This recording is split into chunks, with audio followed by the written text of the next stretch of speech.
Hello, it's Miss Irmla here. Today we are going to learn a new sound because we have to start reading and writing.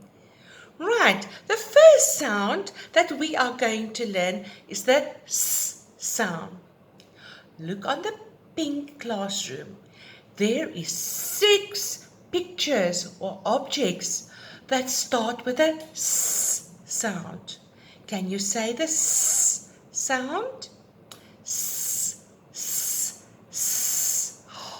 Can you see the snake? S, S, snake. Oh, wow. Can you see the S, S, sun?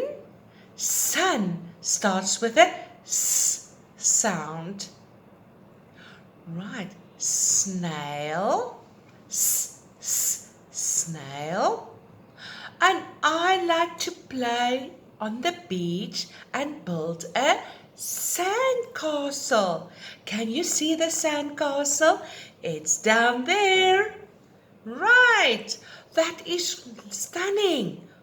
Wow, and now we are going to listen to a video, and after that you can go and do number 3 and number 4.